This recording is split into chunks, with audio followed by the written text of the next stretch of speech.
Haleluya Tuhan, kami datang menyembah-Mu Bapa, membawa hati kami, membawa hidup kami, datang memberikan yang terbaik bagi Tuhan. Haleluya Yesus. Haleluya. Terima kasih Tuhan untuk semua kebaikan-Mu.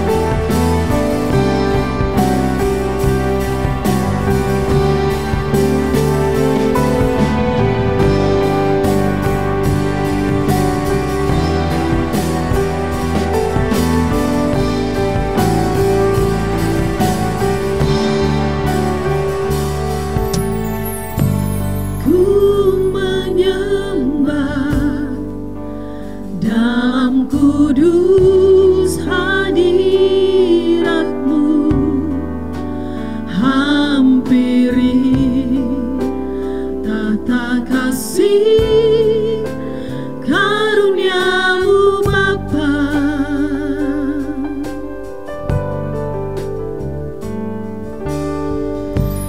Kekuatanku hanya dalam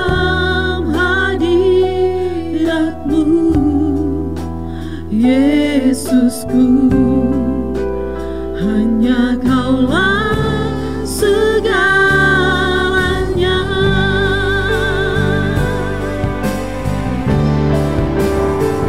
Ku yakin Kau hadir di sini, ku rasakan kuasa yang tak terbatas.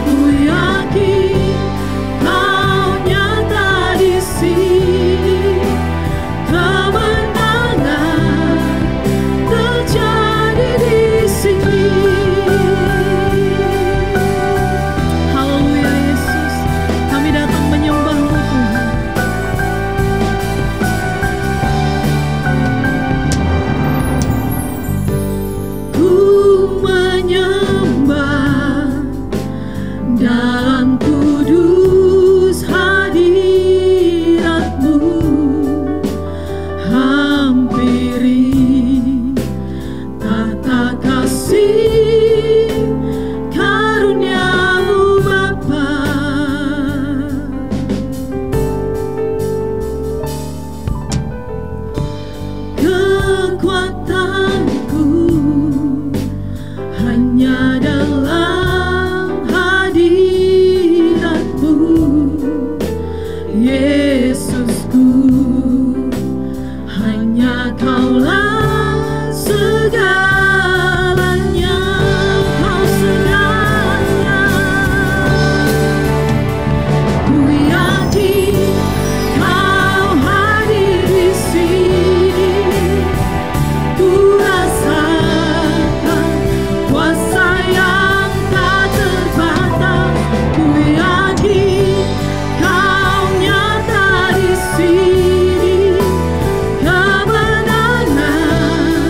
kemenangan terjadi di sini. Ku yakin Kau hadir di sini, ku rasakan kuasa yang tak terbatas. Ku yakin Kau nyata di sini.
rasakan kuasa yang tak terbatas. Ku yakin Kau nyata di sini, kemenangan terjadi di sini.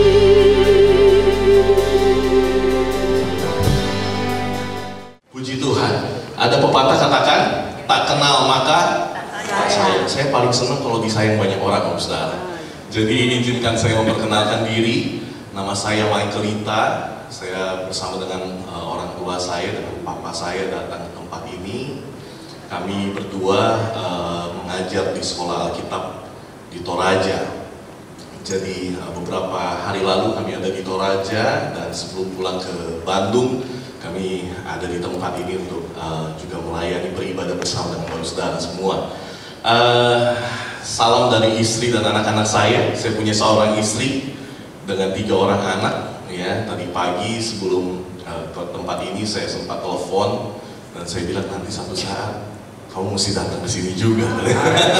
Haleluya. Dan mereka sampaikan salam buat Bapak Ibu Gembala, keluarga, dan Joshua dan semua seluruh jemaat yang ada di tempat ini. Puji Tuhan. Berapa banyak di antara saudara siap diberkati Tuhan pada pagi hari ini? Haleluya. Siap dengar firman Tuhan? Yang siap dengar firman Tuhan katakan haleluya. Puji Tuhan. Pagi ini saya mau menyampaikan sebuah firman Tuhan lewat satu kisah dalam Alkitab, ya, tentang orang-orang muda yang dipakai Tuhan secara luar biasa. Kita kenal mereka dengan sebutan Daniel, Sadrak, Mesak, dan Abednego. Ya, 3 orang muda, Sadrak, Mesak, Abednego, mereka orang yang dipakai Tuhan secara luar biasa. Dan saya percaya saudara semua sudah tahu cerita ini, tapi tidak ada salahnya kita lihat lagi sebab ada satu rema firman Tuhan yang Tuhan mau sampaikan buat saudara. Kita buka langsung dalam Daniel pasal yang pertama. Daniel pasal yang pertama ayat 3 dan seterusnya.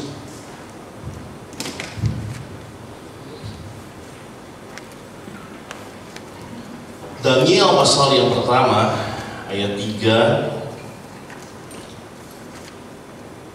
Saya mau melihat, mengantar saudara untuk melihat terlebih dahulu latar belakang dari kisah mereka.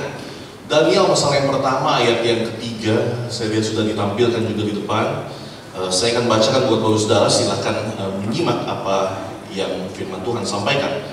Ayat ketiga dikatakan, lalu raja bertitah kepada Aspenas, kepala istananya, untuk membawa beberapa orang Israel yang berasal dari keturunan raja dan dari kaum bangsawan, yakni, perhatikan, orang-orang muda yang tidak ada sesuatu celah, yang berperawakan baik, yang memahami berbagai-bagai hikmat, berpengetahuan banyak, dan mempunyai pengertian tentang ilmu, yakni orang-orang yang cakap untuk bekerja dalam istana raja, supaya mereka diajarkan tulisan dan bahasa orang Kasdi. Dan raja menetapkan bagi mereka pelabur setiap hari dari santapan raja dan dari anggur yang biasa diminumnya. Mereka harus dididik selama 3 tahun, dan sesudah itu mereka harus bekerja pada raja. Di antara mereka itu ada juga beberapa orang Yehuda, yakni Daniel, Hananya, Misael, dan Azaria. Ada 4 orang di situ yang disampaikan. Pemimpin pegawai istana itu memberi nama lain kepada mereka. Daniel dinamainya Belsasar, Hananya dinamainya Sadrak, Misael dinamainya Mesak, dan Azaria dinamainya Abednego. Sampai di sini dulu, Ustaz. Waktu saya baca kisah ini, saya pikir ini Raja Nebukadnezar adalah raja yang pintar. Jadi pada zaman itu setiap kali sebuah kerajaan menyerang kerajaan lain, lalu kemudian kerajaan yang diserang itu kalah, maka segala sesuatu yang ada dalam kerajaan itu akan dibawa masuk ke dalam kerajaan yang menang. Baik harta bendanya maupun seluruh sumber daya, termasuk sumber daya manusia. Ya, mereka bawa, itu hak dari raja atau kerajaan yang menang. Dan kalau kita lihat di sana, raja ini menurut saya raja yang pintar. Dia tidak bunuh setiap sumber daya yang ada, dia tidak habiskan semua orang-orang yang ada di sana, Tapi dia pilih memang orang-orang muda yang luar biasa. Ya, dia nggak main bunuh seenaknya, tapi dia pilih orang-orang muda yang memang punya potensi besar. Dan dia lihat itu dalam pribadi Daniel, Sadrak, Mesak, dan Abednego.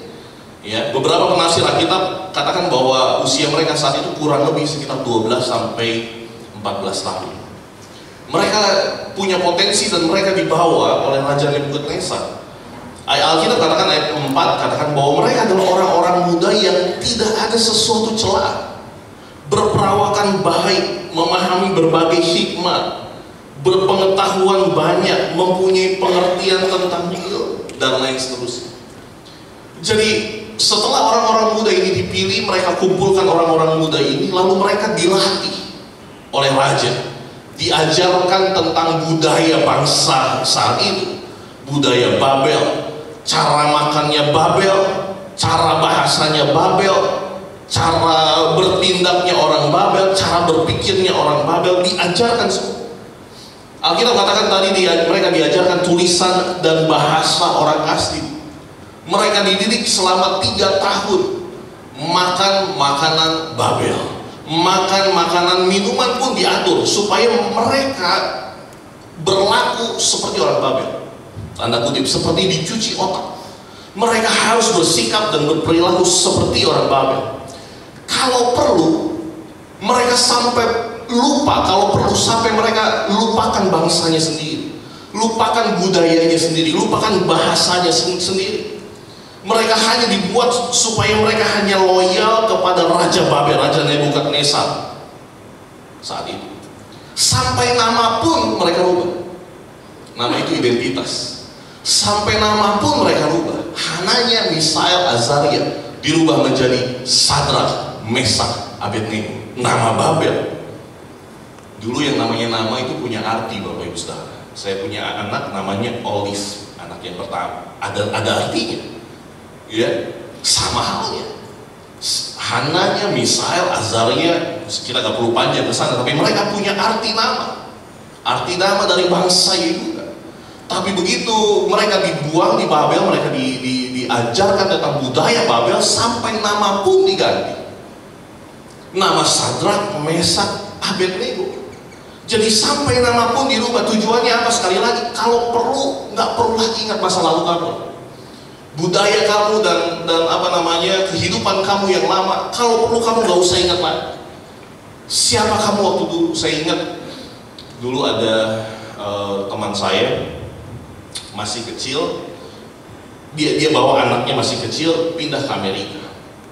Ya, dulu teman di Bandung saya sempat kenal, dan ini orang Sunda, ya, bahasanya pakai bahasa Sunda, ya, dia dengan istrinya, dengan anaknya, masih keluarga dengan Pak Kurniawan di Tiranus.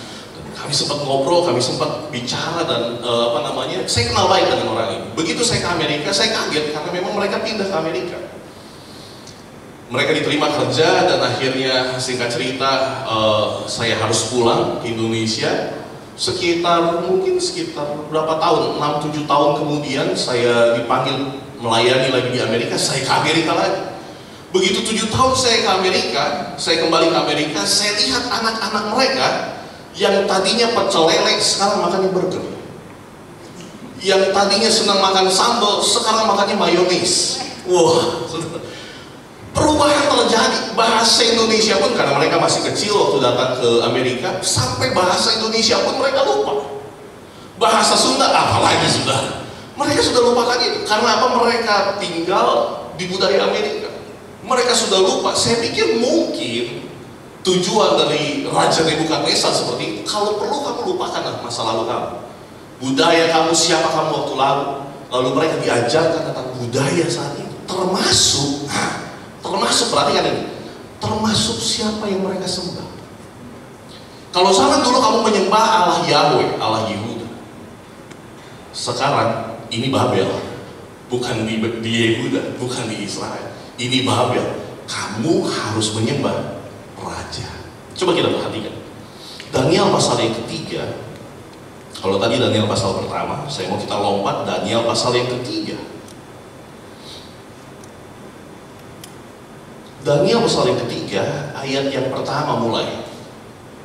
Dikatakan begini, Raja Nebukadnezar membuat sebuah patung emas yang tingginya berapa? 60 hasta. Kalau mau dibandingkan saat ini mungkin kurang lebih sekitar ketinggian bangunan 8 lantai.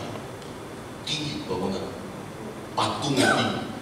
Dan lebarnya 6 hasta, yang didirikannya di dataran Dura di wilayah Babel. Ayat kedua, lalu Raja Nebukadnezar menyuruh orang mengumpulkan para wakil raja, para penguasa, para bupati, para penasehat negara, bendahara, hakim, ahli hukum, semua kepala daerah untuk menghadiri pentahbisan patung yang telah didirikannya itu. Lalu berkumpullah para wakil raja, para penguasa, para bupati, para penasehat negara, para bendahara, para hakim, para ahli hukum, dan semua kepala daerah untuk menghadiri pentahbisan patung yang telah didirikan Raja Nebukadnezar itu.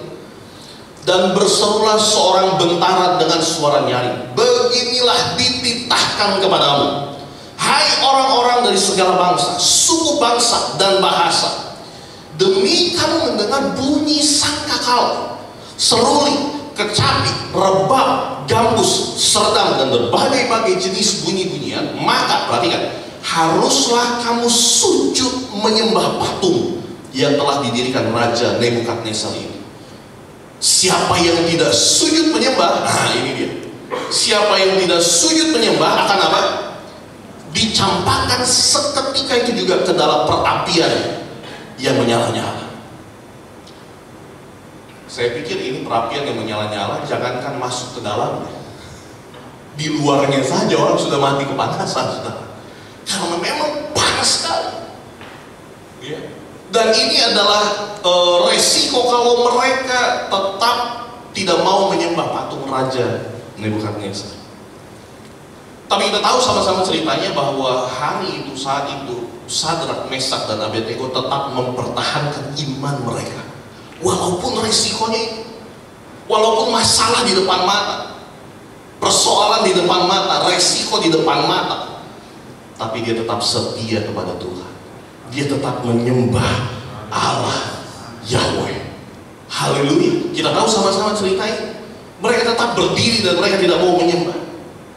Mereka tetap setia. Pertanyaan, apa yang menyebabkan mereka tetap setia?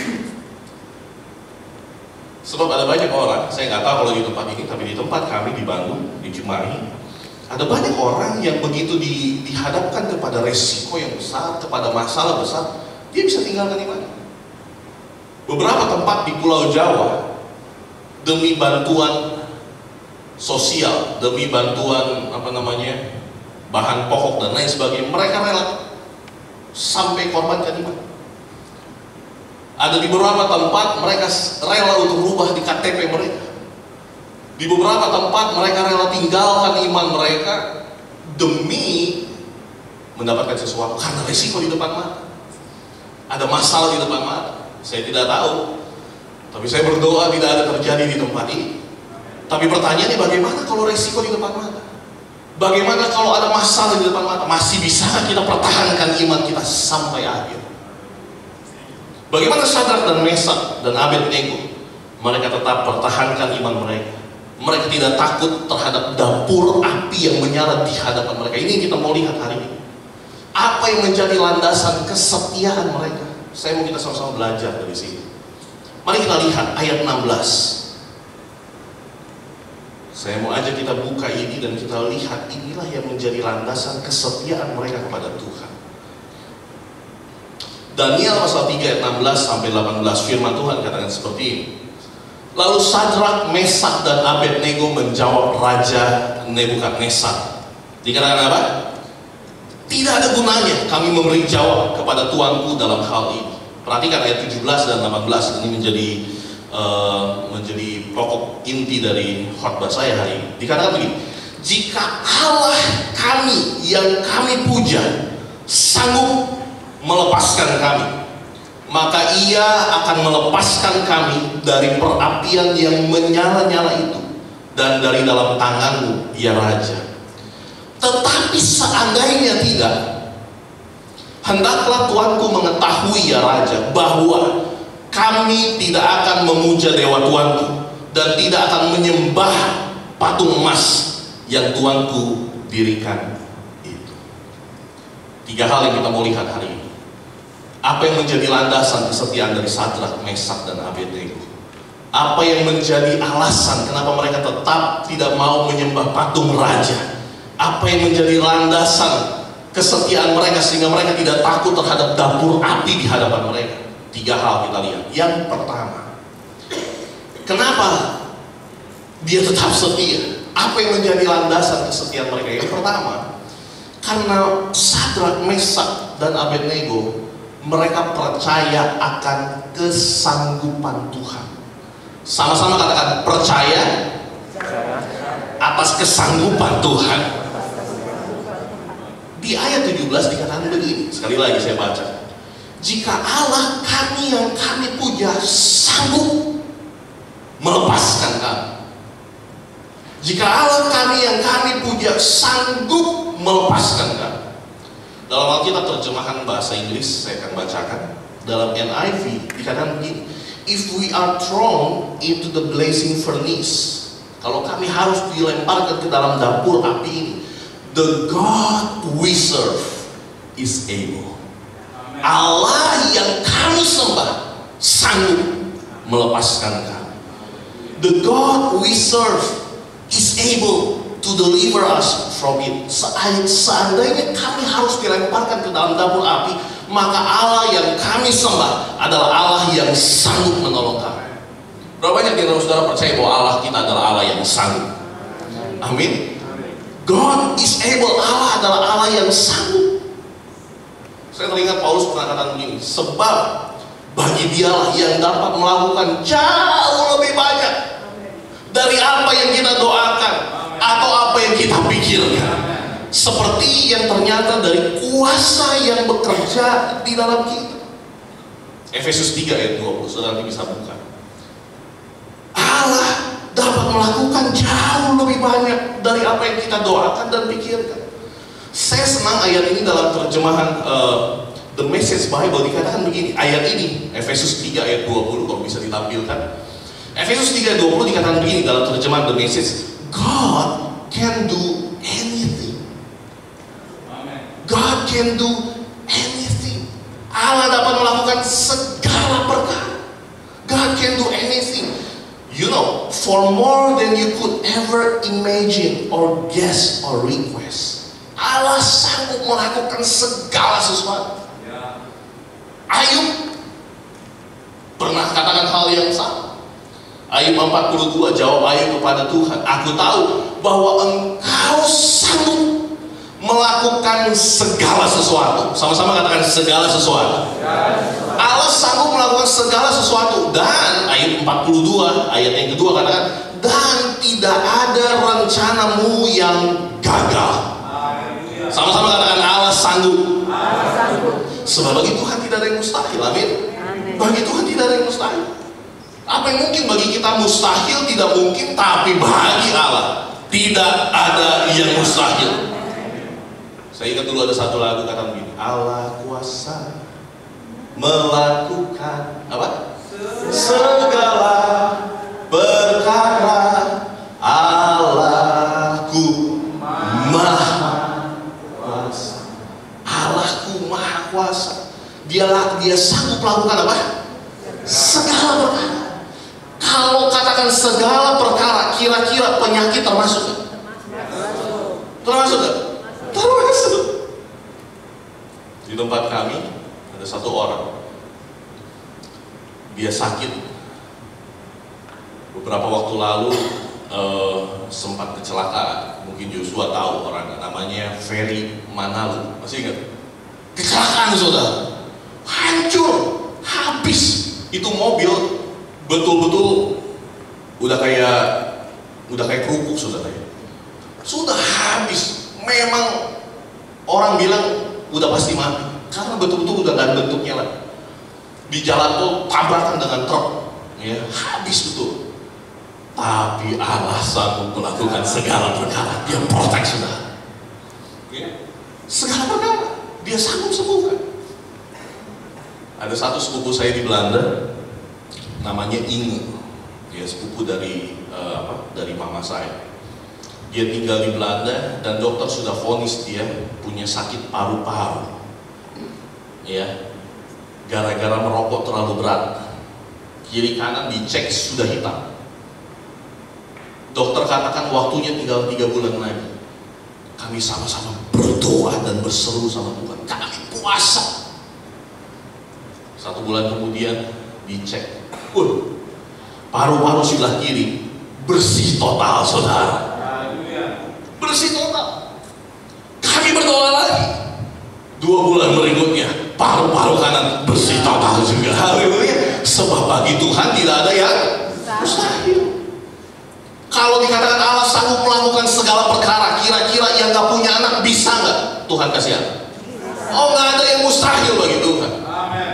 Saya dengan istri dokter vonis saya sulit punya anak. Istri saya menstruasi hanya 1 kali setahun, saudara. Waktunya kapan? Gak tahu. Bisa 9 bulan kemudian, bisa 4 bulan kemudian, bisa berapa bulan kemudian. Kami pergi ke dokter dan dokter katakan memang ini perbandingannya 1 banding sekian. Kalaupun bisa hamil, kemungkinan besar anaknya cacat. Tapi itu kata dokter. Bukan kata dokter di atas segala dokter. Bukan kata Allah. Bagi Tuhan tidak ada yang mustahil. Om Tante sudah lihat, Yosua sudah lihat, mungkin beberapa orang di sini keluarga sudah lihat. Anak kami, Olive, Eliana, ada yang ketiga namanya Mason. Semua ada dalam perlindungan Tuhan. Tidak cacat. Anak yang pintar, anak yang luar biasa. Jadi berkat bagi kami. Sebab bagi Tuhan tidak ada ya. Kalau mau cerita tentang Allah sanggup melakukan segala perkara, begitu banyak cerita kami. Kalau dikatakan segala perkara masalah keuangan termasuk gak? Termasuk. Ada yang punya masalah keuangan, bagi Allah tidak ada yang mustahil. Kami bangun gereja di Cimindi. Untuk urus izin gereja sulit, saudara. Diperlukan 90 ya, 90 tanda tangan dari warga sekitar.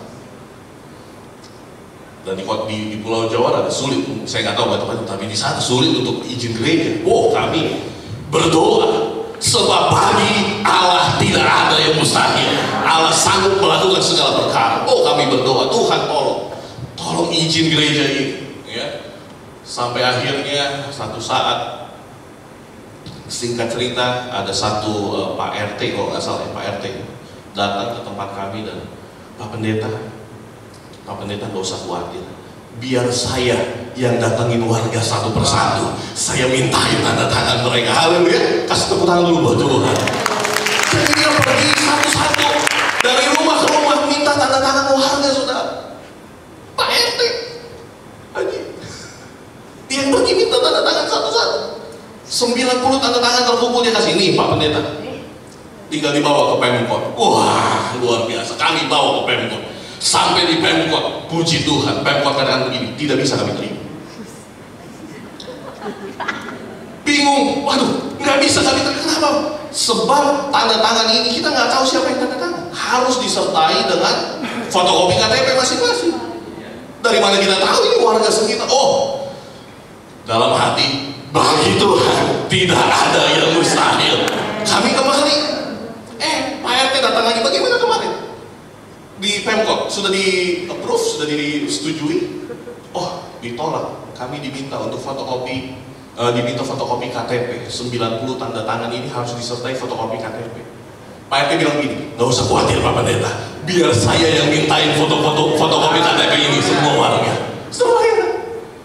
Dan di waktu yang sama, saat itu pemerintah menetapkan bahwa seluruh warga harus merubah KTP dari KTP yang 5 tahun menjadi KTP seumur hidup. Jadi ini warga-warga, 90 warga, dia kata nih, Pak ambil saja KTP-nya Pak, kami sudah urus yang baru. Jadi sampai detik ini, kalau saudara ke tempat kami, di laci saya ada semua 90 KTP asli punya warga.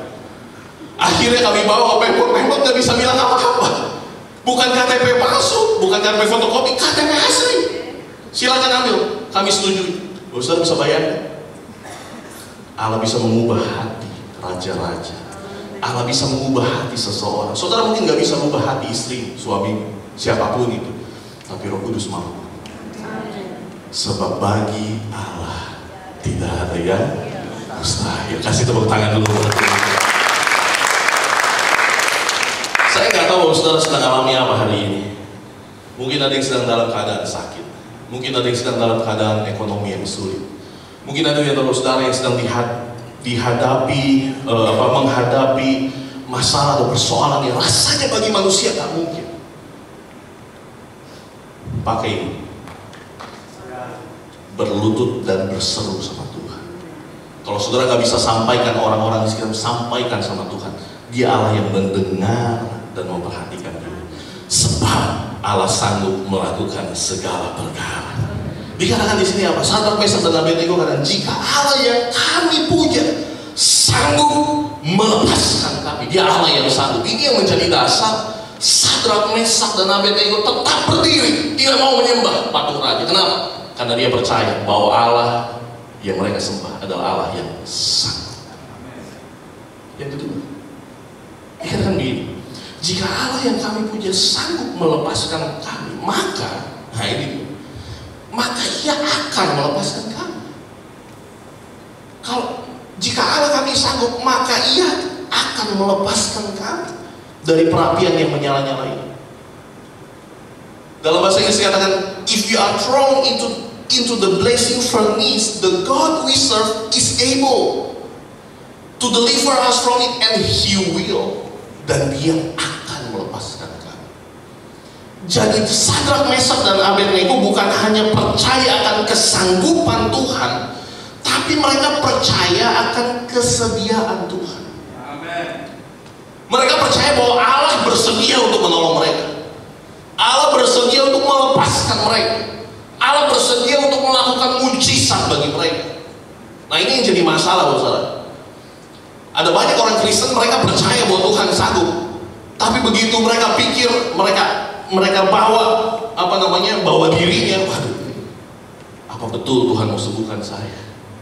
Ada banyak orang Kristen percaya bahwa Allah sanggup, Allah punya kuasa menyembuhkan, melepaskan, Allah punya kuasa untuk memberkati, melindungi, membuat kita berhasil, membuat kita diberkati oleh Tuhan. Tapi pada kenyataannya nggak semua orang Kristen percaya, masa iya Tuhan mau memberkati saya? Masa iya Tuhan mau menolong saya? Masa iya Tuhan mau menyembuhkan saya? Saya ingat satu kali ada seorang yang penuh kusta, dia datang sama Yesus. Begitu dia bertemu dengan Yesus, dia bilang begini, Tuhan, jika Tuhan mau, Tuhan dapat mentahirkan. Di satu sisi dia percaya bahwa Yesus sanggup menyembuhkan. Dia dengar dari banyak orang, Tuhan sembuhkan yang sakit, yang lumpuh berjalan, yang buta melihat, yang tuli mendengar. Dia dengar dari banyak orang bahwa Yesus sanggup melakukan segala perkara. Tapi begitu dia lihat dirinya, yang saudara baca di Lukas pasal yang kelima, begitu dia lihat dirinya, dia bertemu dengan Yesus, dia bilang, Tuhan, jika Tuhan mau, Tuhan dapat mentahirkan aku. Saya coba bayangkan, mungkin dia dia percaya bahwa Yesus sanggup menyembuhkan, tapi dia nggak percaya bahwa Yesus bersedia untuk menyembuhkan dia. Saya nggak tahu, mungkin bapak saudara salah satu yang seperti ini. Percaya sih bahwa Yesus sanggup, percaya bahwa bagi Tuhan tidak ada yang mustahil, tapi percaya nggak bahwa Dia Allah juga yang bersedia untuk menolong kita? Aduh, tapi saya kan hidup saya juga belum benar. Masa lalu saya seperti ini, saya masih jatuh bangun dalam dosa. Masa iya Tuhan masih mau menolong saya? Saya mau bilang begini, ini salah satu masalah terbesar gereja saat ini. Ada banyak orang Kristen percaya, mereka mendengar kesaksian orang ini disembuhkan, orang itu disembuhkan, dia ditolong Tuhan, dia dilepaskan Tuhan, dia diberkati. Banyak orang Kristen percaya, tapi begitu dia lihat masa lalunya, dia tidak sempurna, dia penuh dengan kegagalan, lalu kemudian dia mulai dengan sadar diri, katakan, Tuhan, kayaknya bukan untuk aku. Masa iya sih Tuhan mau sembuhkan saya? Dengarin, Dia Allah yang mau menolong saudara. Amin. Bukannya memiliki iman untuk percaya bahwa Tuhan sanggup melakukan terobosan, ada banyak orang yang merasa terintimidasi dengan masa lalu yang tidak sempurna. Tapi lihat, kalau saudara baca di kitab Lukas pasal 5 ya, ayat 13, waktu Yesus menghadapi orang kusta ini, Yesus begini, ayat 13 dikatakan begini, lalu Yesus mengulurkan tangannya, menjamah orang itu dan berkata, aku mau, jadilah engkau tahan. Haleluya. Kalau mungkin ada di antara saudara yang alami atau mungkin rasa hal seperti ini, dengarin. Sama seperti Yesus katakan kepada orang yang kusta ini, dia katakan apa? Aku mau, jadilah engkau tahir. Aku mau untuk memberkati saudara. Amin. Ada beberapa contoh dalam Alkitab ya, tentang bagaimana sebetulnya Allah bersedia untuk menolong. Ya, saya nggak punya waktu untuk jelaskan semua, tapi nanti saudara bisa baca Bilangan 13 sampai Bilangan 14. Ini cerita tentang 12 orang yang diutus mengintai tanah Kanaan. 12 orang dikirim, masing-masing satu orang dari sukunya, termasuk siapa? Yosua dan Kaleb. Begitu mereka diutus ke sana, mereka sudah lihat bagaimana Tuhan menolong bangsa Israel. Oh, dia beri tiang awan, tiang api, dia berikan mana turun dari sorga, dia kirim burung puyuh untuk memberkati bangsa itu. Air keluar dari gunung batu, mereka menyeberangi laut Tobrau. Begitu banyak mujizat mereka sudah alami bersama dengan Tuhan. Oh, mereka percaya bahwa Allah sanggup. Mereka percaya bahwa Allah sanggup. Allah bisa melakukan segala perkara. Tapi begitu masuk tanah Kanaan, begitu mereka melihat tanah Kanaan mengintai, mereka percaya kesanggupan Tuhan, tapi mereka nggak percaya kan kesediaan Tuhan. Siapa kami? Kami lihat diri kami seperti belalang. Itu yang mereka katakan. Mereka percaya kesanggupan Tuhan, tapi mereka tidak percaya kesediaan Tuhan. Belajar dari Sadrak, Mesak, dan Abednego, bukan hanya percayakan kesanggupan Tuhan, tapi mereka percayakan kesediaan Tuhan. Sama-sama katakan, Tuhan mau menolong saya. Tuhan mau menolong saudara dan saya. Amin. Jadi Sadrak, Mesak, dan Abednego ini yang membuat mereka tetap percaya, tetap tidak mau menyembah patung raja, tetap setia mempertahankan iman walaupun dapur api di depan mata. Tapi ini yang membuat mereka tetap teguh. Yang pertama, karena mereka percaya akan kesanggupan Tuhan. Yang kedua, mereka percaya akan kesediaan Tuhan. Yang ketiga, coba kita lihat ini. Dan ini yang sulit sebetulnya bagi banyak orang. Ayat 17, saya bacakan sekali lagi. Jika Allah kami yang kami puja sanggup melepaskan kami, maka Ia akan melepaskan kami. He will deliver us. Dia akan melepaskan kami dari perapian yang menyala-nyala itu dan dari dalam tanganmu ya Raja. Perhatikan ayat 18. Ini yang jadi masalah bagi banyak orang seringkali. Ayat 18 dikatakan begini, tetapi seandainya tidak. Tetapi seandainya tidak, bukan tidak sanggup, tapi seandainya jawaban Tuhan tidak,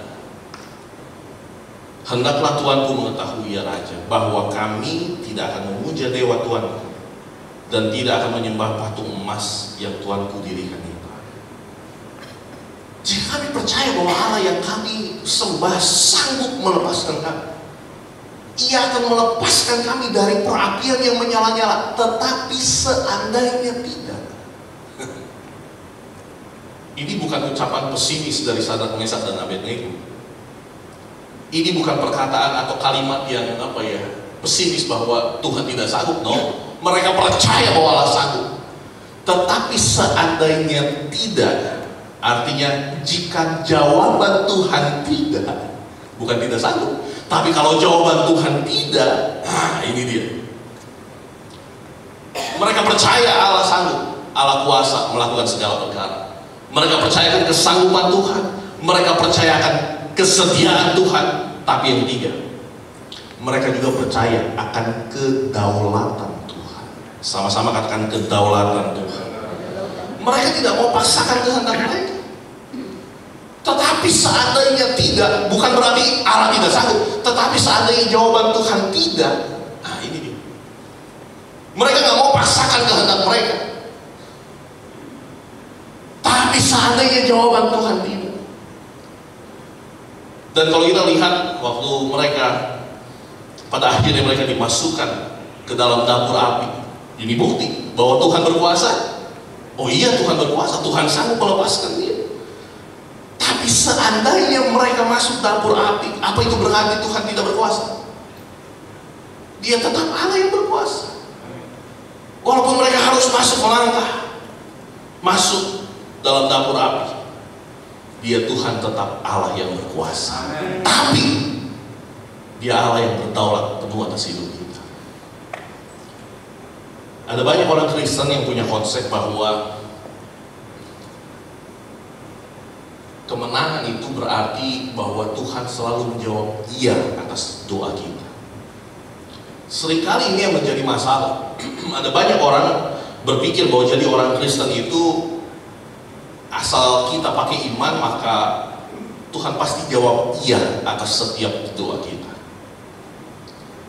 Apa yang kita minta A, Tuhan kasih. Setiap ada orang yang alami masalah yang namanya kemenangan, ini persepsi banyak orang Kristen. Setiap kali kita hadapi masalah, begitu kita berdoa, maka yang namanya kemenangan adalah waktu Tuhan lepaskan kita dari masalah. Seringkali kita berpikir bahwa jadi orang Kristen adalah orang yang mungkin bebas dari masalah. Ada satu ibu doa, Pak Pendeta tolong supaya saya tidak alami lagi masalah, supaya saya lepas dari persoalan. Begitu banyak persoalan masalah dalam hidup ini. Tolong Tuhan, tolong Pak Pendeta doakan saya supaya saya bebas dari masalah. Saya bilang begini, ibu yakin saya mau doakan itu dulu? Karena selama kita hidup di dunia pasti kita akan hadapi masalah.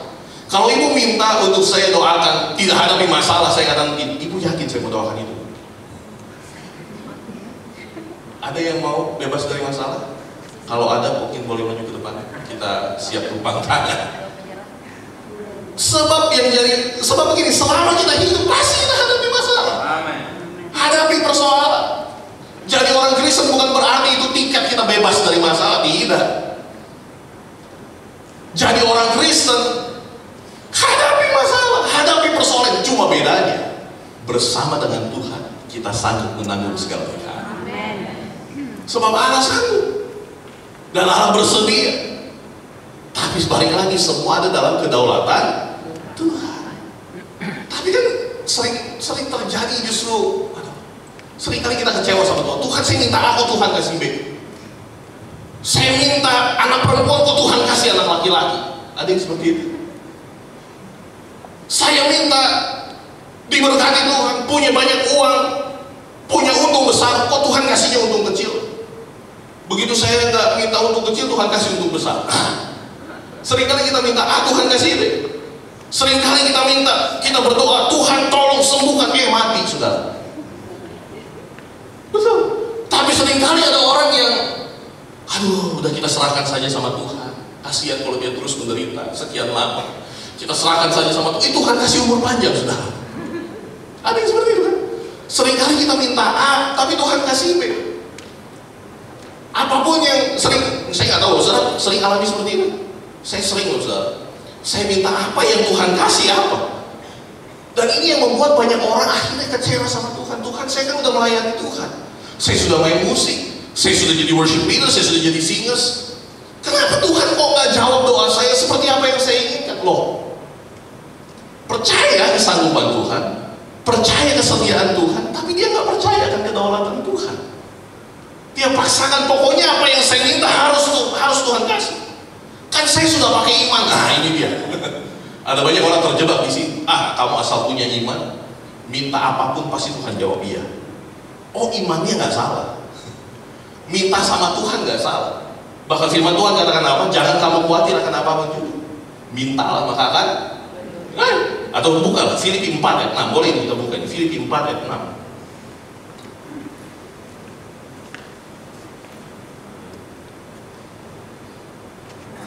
Janganlah hendaknya kamu khawatir tentang apapun juga, tetapi Nyatakanlah dalam segala hal apa? Keinginanmu kepada Allah. Nggak salah kita minta. Dikatakan nyatakanlah dalam segala hal keinginanmu kepada Allah dalam doa dan permohonan dengan ucapan syukur. Kita bisa nyatakan doa kita, keinginan kita. Saya ingat karena ini minggu sengsara Yesus. Sebentar lagi kita Jumat Agung peringati kematian dan kebangkitan Kristus. Saya ingat di minggu-minggu sengsara ini kita lihat bagaimana Yesus di Taman Getsemani. Masih ingat doa Yesus? Bapa, sekiranya mungkin, biarlah cawan ini lalu daripadaku. Betul kan? Yesus nyatakan isi hatinya, betul? Yesus nyatakan keinginannya. Tapi, nah ini penekanan sini. Tapi bukan kehendakku, melainkan apa? Kehendakmu. Gak apa-apa kita nyatakan doa kita, keinginan kita. Justru Alkitab katakan nyatakan keinginanmu, segala hal keinginanmu kepada Allah dalam doa dan permohonan. Tapi belajar dari doa itu, bukan seperti yang kau kehendaki, melainkan kehendakmu yang jadi. 1 Yohanes 5 ayat 14. 1 Yohanes 5 ayat 14 dikatakan begini, dan inilah keberanian percaya kita kepadanya, yaitu bahwa ia mengabulkan doa kita jikalau kita meminta sesuatu kepadanya menurut kehendaknya. 1 Yohanes 5:14. Dan ingat keberanian percaya kita kepadanya, yaitu bahwa ia mengabulkan doa kita jikalau kita meminta sesuatu kepadanya menurut apa? Saya belajar, saya diajari papa saya. Kalau kamu berdoa, minta sama Tuhan, minta sama Tuhan. Kalau kamu mau minta apa, minta sama Tuhan. Tapi di balik semua doa, bilang begitu, Tuhan, biar kehendakmu yang jadi, bukan kehendakku. Bisakah saudara berdoa seperti ini? Seringkali ini yang sulit. Kalau mau jujur, berapa banyak kita paksakan kehendak kita? Tuhan, pokoknya sembuh Tuhan. Kalau nggak sembuh, bukan Tuhan namanya. Seringkali kita paksakan kehendak kita, betul? Tuhan jawab doa saya, Tuhan. Saya sudah melayani Tuhan. Saya sudah setia sama Tuhan. Pertanyaan lalu bagaimana kalau Tuhan tidak menjawab doa kita? Saya pernah sampaikan di tempat kami di gereja, saya katakan begini, apapun jawabannya itu kedaulatan Tuhan. Kalau Tuhan jawab iya, saya pernah tulis itu di media sosial. If God answer yes, kalau Tuhan jawab iya, He is increasing your faith. Dia sedang meningkatkan iman. Tapi kalau Tuhan jawab, if He delays, kalau Tuhan tunda, itu pun jawaban Tuhan. Tuhan sedang melatih saudara untuk bersabar. Kalau Tuhan jawab iya, Tuhan sedang tingkatkan imanmu. Kalau Tuhan tunda, Tuhan sedang latih kesabaran. Tapi kalau Tuhan jawab tidak, believe me, percaya saya, Tuhan punya yang lebih baik dari yang baik saudara. Seringkali Tuhan, kita minta A, Tuhan kasih B. Tapi dengar ini, kalau Tuhan kasih B, percayalah B lebih baik dari A. Yang amin sedikit saudara. Ada satu ibu, satu oma sama opa, dia bikin tempe saudara. Ya, dia bikin tempe dan biasanya karena mereka nggak punya anak, nggak punya cucu, mereka hidup berdua, mereka tinggal berdua, penghasilan mereka hanya dari bikin tempe. Jadi biasanya oma bikin tempe, opa antar ke pasar tumpah, tadi ya pasar pagi, jam 4, jam 5, ya sudah ini, jam 9 sudah selesai. Jadi jam 4, jam 5, nenek biasanya dari rumah perjalanan sekitar 1 jam naik sepeda. Jadi jam 3 dia harus ke pasar bawa tempe, naik sepeda, kemudian tempe dijual jam 4 sampai jam 9. Tapi satu waktu ini opa sakit saudara. Ini opa sudah sakit dan harus beli obat, tidak ada lagi uang, tidak ada cara lain selain harus jual tempe. Satu saat mungkin karena oma sibuk urus opa, sampai oma lupa bikin tempe. Besok pagi harus jual jam 4, dia harus berangkat jam 3. Tapi karena sibuk ngurus opa, dia lupa bikin tempe. Jam 1, jam 2 begitu dia, aduh, saya lupa bikin tempe. Dia buru-buru bikin dari kacang apa? Saya suka lupa, kedelai ya, bukan keledai ya. Saya suka kebalik, kacang kedelai. Dia bikin dari kacang, dia bikin tempe, dia bungkus pakai daun pisang, dia siap-siap. Aduh, sebentar lagi nih, tapi kira-kira nih tempe sudah matang atau belum? Sebelum dia berangkat, dia buka, aduh, belum matang nih tempe. Dia berdoa.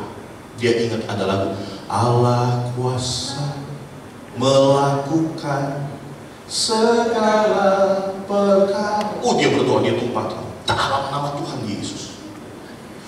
Bapak Gembala bilang, tumpang tangan, percaya dengan iman, Allah sanggup melakukan segala perkara. 1 jam kemudian, udah jam 3 ini siap-siap mau naik sepeda jual pasar. Sebelum dia buka, dia tumpang tangan sekali lagi, Tuhan, saya dari sekolah minggu sudah di gereja. Bayangin saudara, udah jadi oma. Dari sekolah minggu saya setia di gereja. Tuhan nyatakan mujizat kali ini buat opa. Ini buat biaya opa beli obat. Nyatakan, dan betul sudah Allah kuasa melakukan segala. Begitu dibuka, puji Tuhan, masih jadi kacang kedelai, belum jadi tempe saudara. Walaupun Allah sanggup melakukan segala. Aduh, ini opa bilang, udah gak apa-apa, pergi aja. Tetap punya iman, Allah sanggup melakukan segala perkara. Dia susun tempe-tempe, taruh di atas sepeda, sambil dia naik sepeda pergi ke pasar. Dia nyanyi, Allah sanggup melakukan, Allah sanggup melakukan segala perkara. Karena memang seoma ya, udah oma, jadi dia nyanyi begitu. Tapi memang betul dengan iman, dengan kesungguhan, saudara. Begitu sampai di pasar, sebelum dia turunkan tempe, dia tumpang tangan sekali lagi. Tuhan, nyatakan kuasa, nyatakan mujizat. Saudara boleh ketawa, tapi ingat, Tuhan itu Allah yang sanggup melakukan. Begitu diturunkan, dia menjual, dia buka tempe, daun satu persatu dibuka. Saudara tahu, Allah penuh dengan mujizat. Masih jadi kacang kedelai. Belum menjadi tempe, saudara. Belum. Betul ini. Jam 5 yang lain sudah mulai, sayur sudah mulai habis, buah-buah sudah mulai laku, ayam satu persatu sudah habis. Jam 6 dia tumpang lagi. Tuhan, aduh, masih jadi kacang kedelai. Jam 7 udah mulai ada yang pulang, tukang sayur sudah pulang karena sayur sudah habis. Jam 8 tukang ayam sudah pulang karena ayam sudah habis. Sekali lagi, Tuhan, sebelum saya pulang, jam 8, sebelum saya pulang, saya tumpang tangan sekali lagi. Saya taruh iman saya, segenap percaya harap saya taruh di sini. Nyatakan mujizat. Begitu dia buka, belum juga, masih jadi kacang kedelai. Sampai akhirnya dia tutup, dia bungkus, sudah pulang, tidak ada dapat apa-apa, tidak jual. Sebelum dia pulang, dia taruh di atas sepeda. Sebelum dia pulang, dia berdoa sekali, Tuhan, saya sudah melayani Tuhan dari kecil, sudah setia. Saya minta satu mujizat ini, Tuhan tidak nyatakan. Sebelum saya pergi, seandainya Tuhan mau buat mujizat sekali ini lagi, nyatakan mujizat itu. Sebelum dia selesai doa, tiba-tiba ada yang tepuk dia. Oma, ada satu ibu tepuk dia. Kenapa? Saya itu dari pagi keliling-keliling pasar, Oma. Saya lagi cari tempe yang setengah matang. Sebentar, dia berdoa, Tuhan tolong, jangan rubah tempe ini jadi tempe. Biar masih kacang kedelai, Tuhan. Ini ada pembeli, Tuhan. Saya rawat doa saya. Karena memang apa? Dia cari. Akhirnya memang singkat cerita dia jual tempe. Ibu, kenapa kok ibu cari kacang kedelai, tempe yang setengah matang? Iya, anak saya di Belanda, dia lagi hamil, dia lagi ngidam makan tempe. Kalau saya bawa tempe matang dari sana sampai di Belanda busuk. Jadi saya mau cari tempe setengah matang supaya sampai di sana masak. Jadi saya memang cari, kebetulan sekali habis ini semua tempe, dia beli semua habis. Seringkali kita minta Tuhan kasih B, tapi percayalah kalau Tuhan kasih B itu lebih baik dari itu. Percayakan kesanggupan Tuhan, percayakan kedaulatan Tuhan, tapi percayalah juga dengan kedaulatan Tuhan. Amin. Percayakan kedaulatan Tuhan bahwa apapun yang terjadi dalam hidup kita, itu yang terbaik yang Tuhan berikan dalam hidup kita. Amin. Habakuk pasal yang ketiga, saya tutup dengan ini. Habakuk pasal yang ketiga, ayat 17 dan 18. Ada seorang nabi namanya Habakuk, dia pernah berdoa begini. Main musik boleh maju ke depan. Habakuk 3 ayat 17 sampai 18. Saya mau kita baca sama-sama ayat ini. Habakuk 3 ayat 17 sampai 18.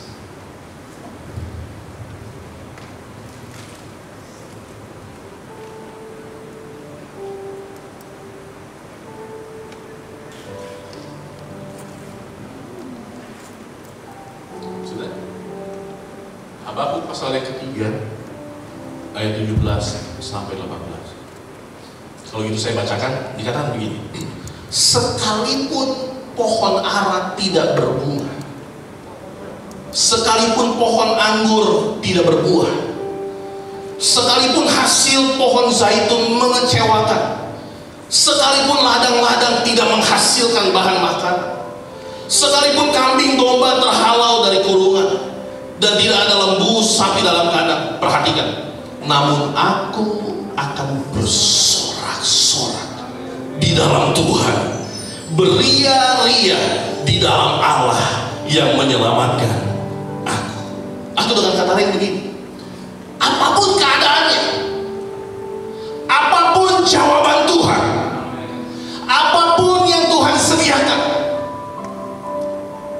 mungkin itu tidak baik bagi kita secara manusia.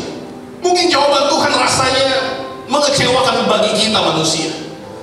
Tapi apapun jawaban Tuhan, aku akan tetap bersorak-sorak dan beria-ria. Apapun jawaban Tuhan yang terjadi dalam hidup saya tahu Tuhan berdaulat penuh atas hidup saya. Berapa yang Bapak saudara percaya bahwa Dia Allah yang sanggup? Percaya bahwa Dia Allah yang mau menyelamatkan saudara, bersedia? Maukah hari ini kita juga percayakan kedaulatan Tuhan? Percaya bahwa Dia tahu yang terbaik buat Bapak saudara. Kalau ada di antara saudara yang masih ada hadapi masalah hari ini, persoalan, bersyukur sama Tuhan. Kenapa? Karena sampai hari ini saudara masih bisa lewati masalah. 1 Korintus 10:13 katakan, pencobaan-pencobaan yang kamu alami, pencobaan apa? Biasa. Tidak akan melebihi kekuatanmu, sebab Allah setia. Sehingga Dia akan berikan kamu jalan keluar. Apapun yang saudara alami hari ini, saya mau bilang begini, Dia Tuhan yang tahu apa yang menjadi masalah saudara. Dia Allah yang sanggup menolong saudara. Minta sama Tuhan, berdoa sama Tuhan, Dia. Tapi di atas semua, serahkan semua dalam kehendak Tuhan, dalam kedaulatan Tuhan. Dia akan sediakan yang terbaik bagi kita yang tahu berharap dan bersandar pada Tuhan. Amin. Mau percaya sama Tuhan? Roma 8 ayat 28. Kita tahu sekarang bahwa Allah turut bekerja dalam segala sesuatu, dalam segala hal.